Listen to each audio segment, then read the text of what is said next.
Okay, so I'm going to change some details in this story for the sake of anonymity. The events in the story actually fucked with my head a bit, and it took me a while to come to terms with it. About 10 years ago, I studied abroad.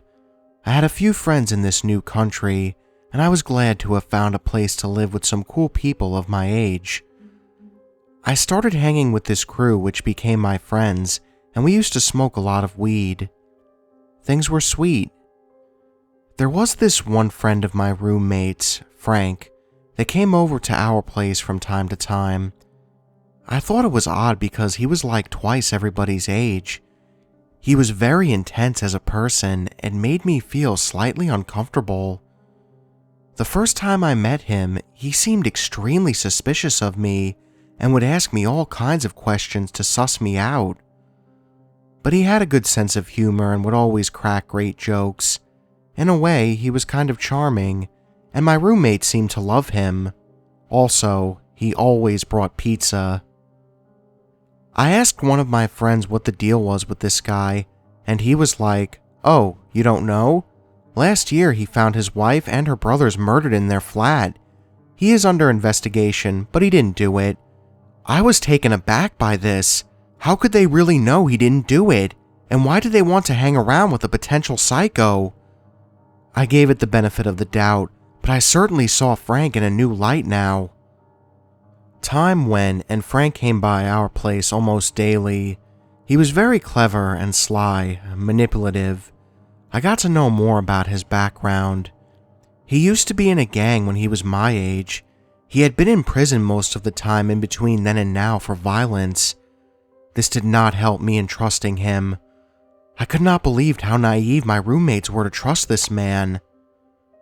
The police went out and declared him a suspect. By now, this had become the biggest investigation ever in that particular area. He was interrogated, but released for lack of evidence. Back home at our place, he would sit and talk about how he was a victim of conspiracy, and all of my friends would nod and believe him. I felt crazy being the only one who didn't believe it. He must have sensed it, because he took me outside and asked me if I believed him. I said, "Yeah, sure." I did because by now I was starting to get really afraid of him. I asked him about the murders and he told me his version of the event, where, according to him, he found the bodies. It was gruesome, but I still had doubts. And to my horror, he would at another time crack jokes about the whole thing. Who in their right mind would joke about that? In my mind, only a complete psychopath. I started researching what a psychopath actually is, and learned that this guy fit every classical definition. I freaked out, because I couldn't figure out what he really wanted from us. I started getting paranoid and started believing that he actually planned on killing me and my roommates. I couldn't tell this to my roommates because they were fully blinded by this guy's charades and trusted him. At one point, I started sleeping with a knife in my bed. That's how scared I was. I thought he was going to come and murder us like he murdered those poor souls.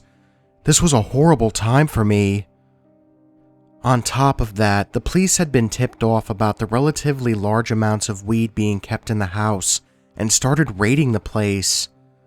2 of my roommates were busted, and this marked the breakup of our collective. The day I moved out, Frank helped me with my stuff and looked at me, menacingly as I always found him. "You're all right," he said. "I actually planned on killing you, but you're all right." I kid you not, he told me this. The others would laugh it off as a joke, but I saw it very differently. I was very glad to leave after hanging out with this murderer on and off for 5 years. Frank would be arrested shortly later, starting a huge trial that lasted several years. I found some new friends and found back to some normality in my life. That's when I realized how fucked up the whole situation was. I had been isolated with all this and had no one else to go to. A year later, I was back in my home country and followed the trial. All the craziness that surfaced about this man during the trial would convince me that I was probably right all along. He was convicted to 4 life sentences. He will never be a free man again.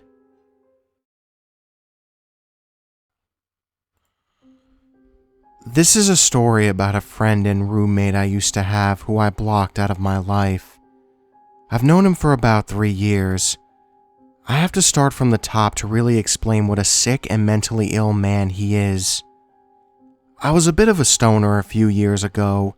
My girlfriend had recently broken up with me, and all I wanted to do was self-medicate to forget her. Me and my cousin were out looking for weed one night.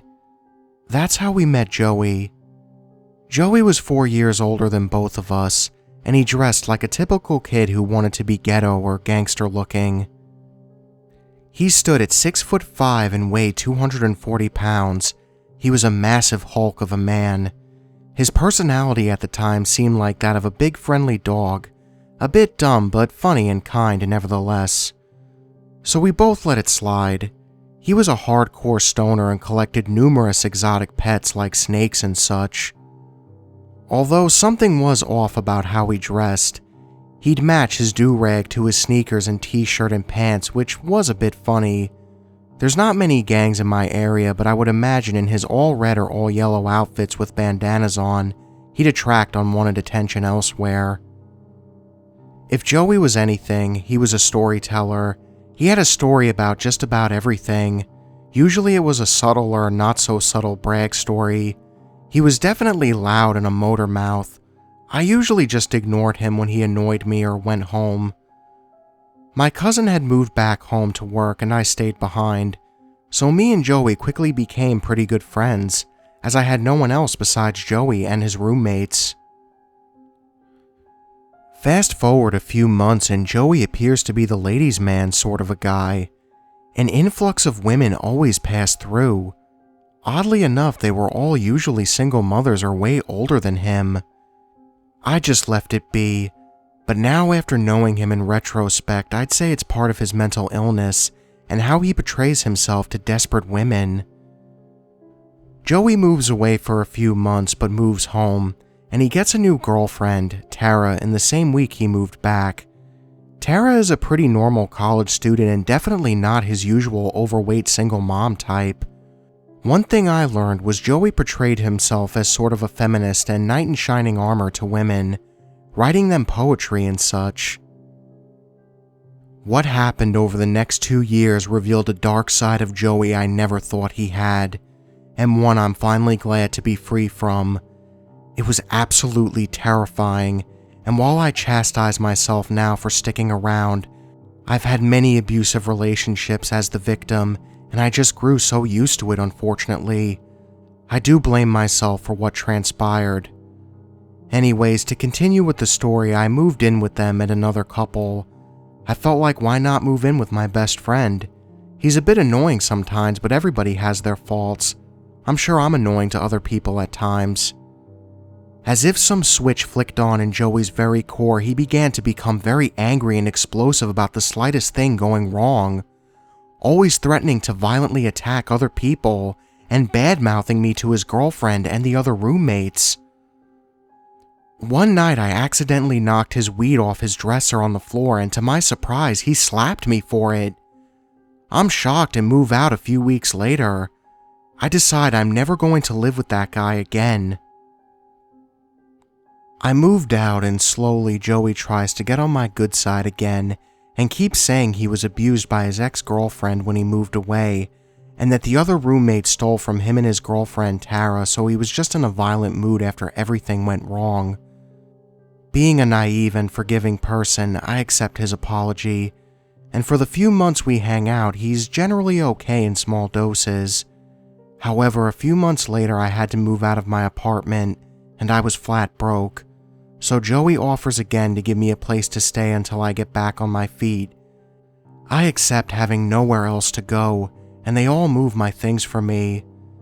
It's only a few weeks later and Joey is worse than he had ever been before. He beats his girlfriend's dog brutally. The police are called, but since the dog is the typical dumb loving lug type, he runs to Joey all happy and playful. The police don't believe it, so they leave. Joey begins to hoard cats, like almost a dozen cats. He used to hoard reptiles the same way, but he neglects them and lets them die. He's fairly neglectful and abusive towards his cats as well. He never gives them clean water, just leaves the toilet up, and hardly ever changes their litter box. The smell becomes unbearable. Joey starts to break and throw things around the house. I usually lock myself in my room and let it unfold, scared to death with 911 dialed on my cell phone. One day, he pushes his girlfriend down on the floor. They make up, so I feel like if I call the police, they won't believe me. He starts verbally abusing her about college, about sleeping with guys before they met, and one of them was a black guy. Joey becomes openly racist and calls black people he sees on the street monkeys and acts rude to them. I'm surprised he never got beat up for it. They break up a few weeks later and I plan on getting the hell out of there, but in secret as I don't want to deal with his bullshit. He explodes one night and I finally have the balls to say, if you lay one finger on me, I'm calling the police. Leave me the hell alone.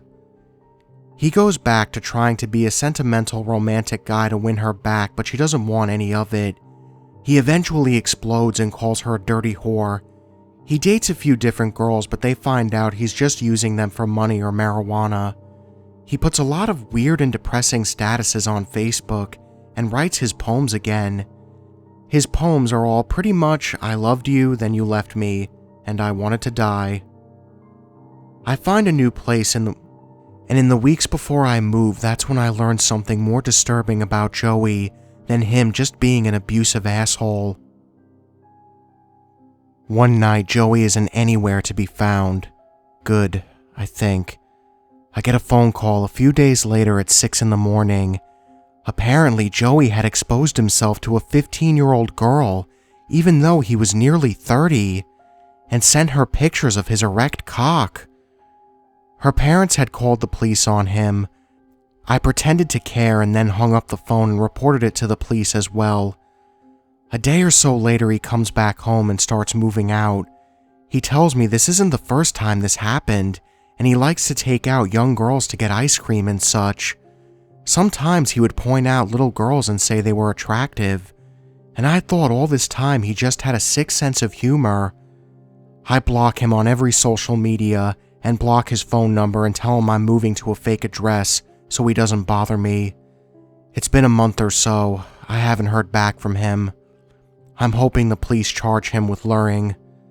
So, ex-best friend, let's never meet again.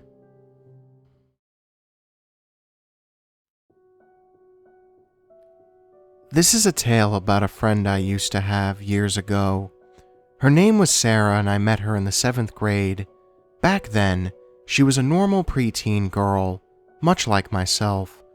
We were the best of friends from 7th to 8th grade. We lost touch after our 8th grade graduation because we went to separate high schools, public for her, private school for me.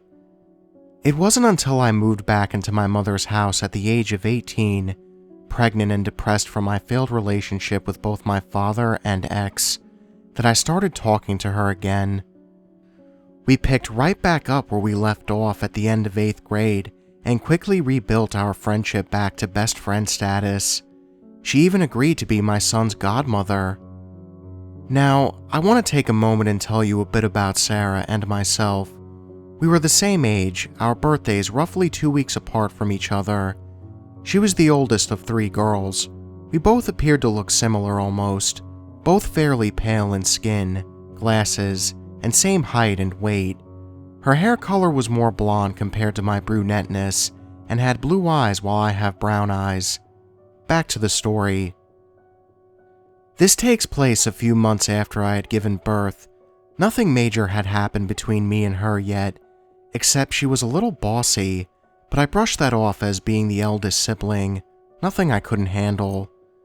The only thing that I found weird was that she freaked out if I didn't answer her text messages back right away, even if I was at work and couldn't without fear of losing my job, but I tried brushing it off as her worrying about me.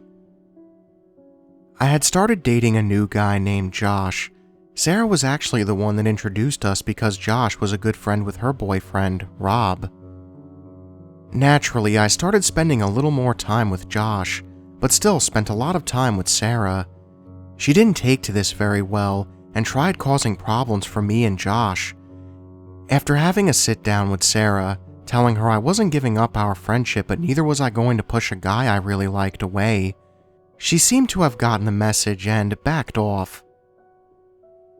Shit hit the fan shortly after Josh and I moved into an apartment together. Sarah demanded to spend more time with me while Josh was at work. I really had no problem with it, but her bossiness started to reach unbearable levels. She didn't ask to stay for dinner, she simply said she was staying. Asking her to leave for the night fell upon deaf ears and many times crashed on our sofa. It got to the point where she started tagging along on our dates. We simply started not going out. I tried talking to her, but she kept saying if I was a real friend, I wouldn't mind her being there all the time. Well, we managed to get one free weekend without Sarah. She had gone to some water park with her family, so Josh and I got to spend some much-needed alone time together. However, because of the strain Sarah caused us, we had a hard time enjoying each other. I refused to end my relationship with him and we tried to work it out. We tried talking to her boyfriend, Rob, asking if he could help us. He said they were planning on getting an apartment together at the beginning of the following month, but told us it was looking like it was going to be in the same complex as us. I could deal with that, figured she would want to spend time in her new place, decorating it and hosting dinners for her friends and families. Also note, I had gotten my hair done earlier in the week. I got an awesome new haircut that looked great and loved it a lot. I got many compliments on it from various friends. Well, when Sarah came back from her mini vacation, she had dyed her hair to the same color as mine and gotten it cut the exact same way. I didn't really mind too much, it was a pretty sweet haircut, but both Josh and I couldn't get over how weird it was we were looking like twins. She even got colored contacts to wear under her glasses that changed her eyes to the color of brown, like me. One night later that week, I was hanging out with another mutual friend of ours without Sarah. Her name was Heather. Heather and I had gotten around to talking about Sarah when Heather said, casually, "You know she's jealous of your life, right? She's even got a huge crush on Josh and you." I really had no idea. She didn't say anything about it to me, and I had no idea she harbored feelings like that for me. She's had many different boyfriends over the years. After that, I started to notice a shift in Sarah. She wanted to spend even more time alone with me, and oddly enough, more alone time with just Josh. On one of these nights, she tried to kiss me. Now, I have no problem with someone being gay. I have many other friends who are, but I'm not, and everyone knows it. I like guys way too much. I told her this, and she went crazy. She told me I was a lying cunt, and that I was leading her on, and that I had to kiss her back because she said so. I told her no, I didn't, and I didn't lead her on. She left shortly after to meet up with Rob and Josh while I took care of my son. I didn't think anything of it until Rob came over, saying Sarah kicked him out of the house because she wanted to talk to Josh alone. I filled Rob in on what had happened, what Heather said, and my feelings. He sensed something weird was going on. I got Heather to come over to watch my son while Rob and I went back to their apartment to confront her. We found her in bed with Josh. Naturally, both Rob and I were upset. Rob and I just left and crashed on my sofa for the night, though I don't think either of us really did much sleeping. The next day, I broke up with Josh and Rob broke up with Sarah. Rob ended up moving back in with his father and just cut ties with Sarah and Josh completely. Sarah blamed me for the ending of her relationship with Rob and vowed to make my life a living hell. She kept her apartment in the same complex as mine and tried very hard to get me in trouble with our landlord. At random times, the landlord would stop by saying I had a noise complaint against me or said that someone complained about some awful smell coming from my place.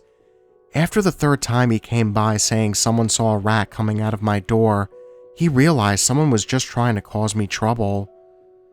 When Sarah learned that that wasn't working, She started calling my home phone and cell phone at random times, never said anything, and all the calls were restricted.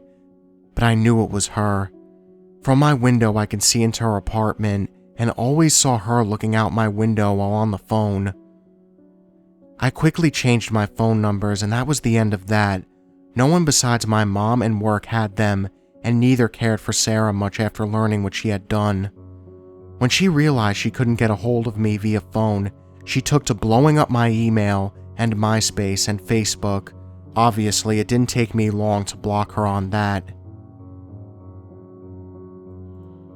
However, this takes the cake.